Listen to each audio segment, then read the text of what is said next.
I am Reed, I am 27, just an average dude. I've made tons of money mistakes in my 20s, and now I want to share everything I've learned to help you take control of your finances and your life. What if I told you that upgrading your car, getting a nicer apartment, or even just buying a fancier coffee every morning could quietly cost you millions of dollars over your lifetime? That might sound dramatic, but I truly believe it. And honestly, it is something I have struggled with a ton. The name of the game today is something called lifestyle creep. I want to break down how it sneaks up on you, why it feels so normal, and how it can completely sabotage your long-term financial freedom without you even noticing. For those of you who are new here, we talk about building wealth intentionally and realistically, not with get-rich-quick schemes, but with boring, consistent habits that actually work. I wanted to talk about lifestyle creep because it is something I personally battle with all the time. I have messed up with it in the past, and honestly, I still catch myself falling into it today. I'm going to explain what it is, give you real-world examples of how I screwed up, and show you the actual numbers of where I could have been if I had just kept my lifestyle the same and invested the difference. So what is lifestyle creep? It is what happens when you start making more money, whether it is a raise, a promotion, or a new job. Instead of investing that extra money, you start spending more. You get a nice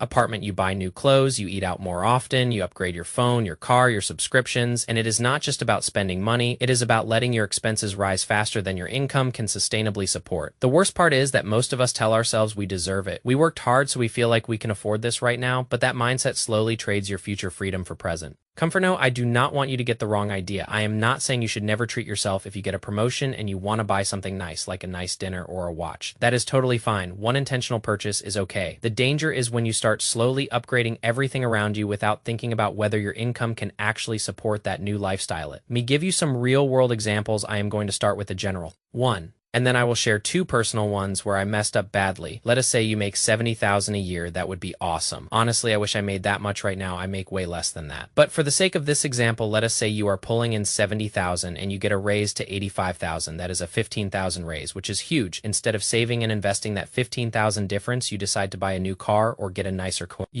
Or move into a more expensive apartment. You start going out more, eating out 3 times a week. It feels totally normal, right? Everyone around you is doing it. People at the office are doing it. But zoom out for a second. If you took just $500 a month from that raise and put it into an index fund like VU, which historically returns about 8% a year, after 10 years, you would have $91,000. After 20 years, you would have $275,000. And after 30 years, you would have over $680,000. That is almost $700,000 just from keeping your lifestyle the same and investing the rest. That is life-changing money just from not inflating your spending. No, this is way easier said than done. I know that firsthand. My thing when I was working my full-time job was cars. I was obsessed with cars. Everyone around me loved cars, and I was deep into the car scene when I got my first promotion from part-time to full-time. I was driving a 2016 Hyundai Veloz. It was a fine car, nothing special, but I immediately wanted something cooler, faster, more exciting. So I started looking around, and I ended up buying a 2017 Subaru WRX after taxes. I think I paid about $26,000. I financed it for 7 years, and my monthly payment was $443. This was around 2018, so I was 18 years old driving a Subaru WRX. I felt like the coolest kid on the block, but I did not stop there. I started modding it. I added tuning parts, new wheels, cosmetics, carbon fiber bucket seats. I went all in. I probably put around $12,000 into that car from start to finish. I actually found an old picture on my phone from the 27th of June 2019 of my Subaru getting tuned on a dyno. For those of you who do not know, tuning a car on a dyno tells you how much horsepower you are making, and it is basically the final step in building out a performance car. At that point, I had about $10,000 invested into that car. Let us do the math.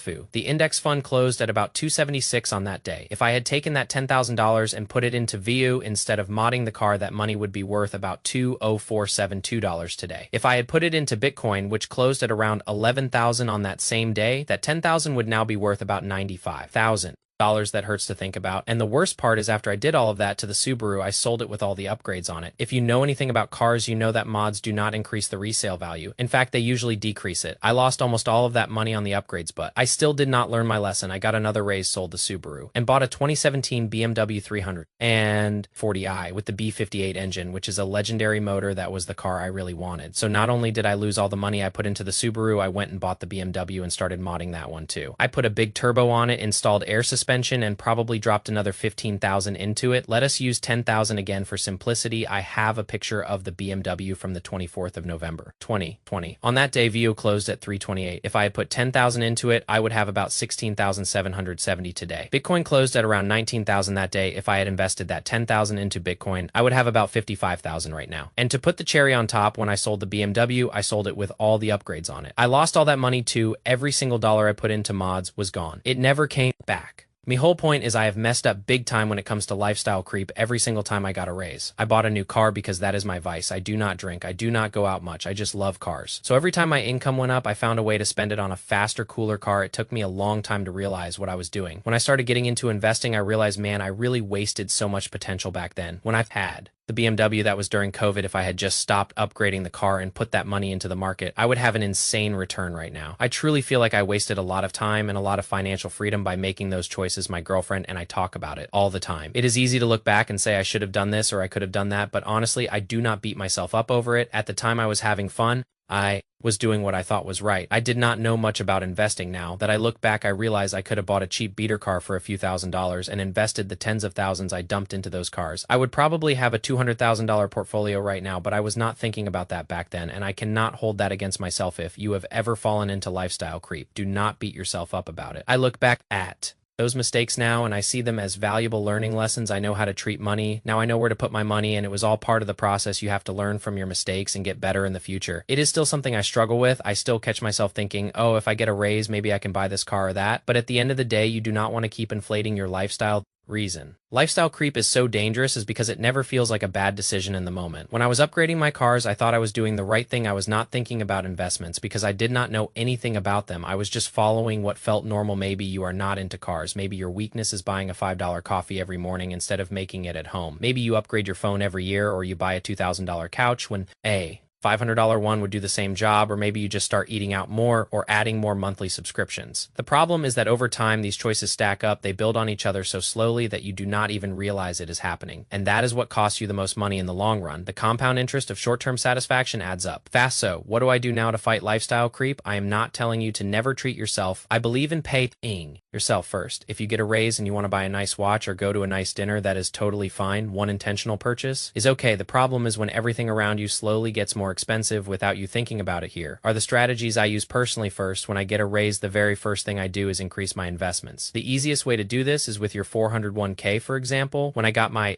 last raise about 6 months ago, I was contributing 6% to my 401k. I got a 4% raise, and the first thing I did was bump my contribution up to 7%. It is not a huge jump, but it ensures that I am investing more automatically before I can spend it. That is my rule. I increase investments before I increase spending second. This one is a little controversial, but if you can live like you are broke even when you are not, it will help you in the long run. I am not saying you should be miserable, but if you keep your spending low and consistent, you will naturally save more money that never hits your checking account, cannot be spent. That is why automation is so powerful. Third, I treat financial freedom like a flex in my age group. Not a lot of people talk about retiring early or having financial independence. Most people see it as something that happens in your 60s. But if I can stay disciplined for the next 10 years and achieve financial freedom in my mid-30s while everyone else is catching up in their 60s, that is the real flex. That mindset shift has helped me stay focused. Fourth, I use automatic contributions for everything, whether it is my Roth IRA or my individual brokerage account. I set up automatic deposits so the money moves before I even see it. Dollar cost averaging without having to press any buttons is one of the best tools you can use. If the money leaves your account automatically, you have no excuse not to invest. That day still enjoy my life. I just choose when and how I upgrade it. Every dollar you use to upgrade your life today is a dollar that is not working for you, Tom. Or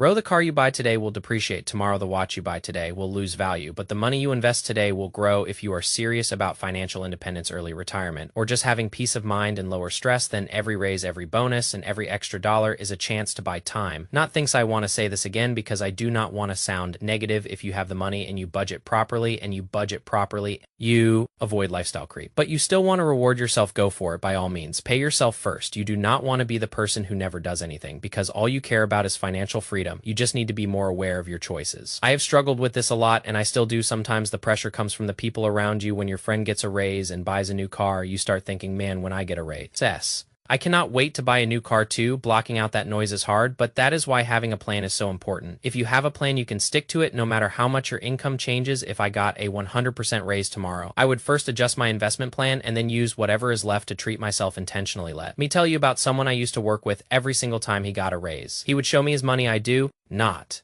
know why he wanted to show me, but he did. He would buy a new car every time or a new Rolex. He was making great money, probably over $200,000 a year. And between me and you and the internet, because I am posting this on YouTube so everyone knows now, he was living paycheck to paycheck. His finances were worse than mine, and I was making under $20 an hour. He was big into lifestyle creep. He wanted to prove to everyone how much money he had. He wanted to flex and show off his fancy cars and watches, but all it led to was terrible financial stress. Imagine if he had bought a modest car, maybe treated himself to one Rolex and invested the rest. He could probably retire in the next 5 years, but instead he fell into the same trap that most people do. Lifestyle creep is normal. It happens to almost everyone I have. Definitely done it, especially with cars. I still think about it all the time. I do not beat myself up over it because I thought I was doing the right thing, but man, I always wonder, what if I took that $10,000 I spent on turbo kits and air suspension and put it into Bitcoin? I would have over 100,000 right now. I would not even know what to do with that kind of money. If you can resist lifestyle creep, even just a little bit, it will set you apart financially. I can guarantee you that 95% of the people I know fall into this trap, so ask yourself, are you upgrading your lifestyle or are you upgrading your freedom? Let me know if you have fallen into lifestyle creep and what your experience has been, or if you have found a way to avoid it. Let me know your tips. Thank you guys for watching. If you liked this video, hit the like button, drop a comment, and I hope you have a good day. Peace.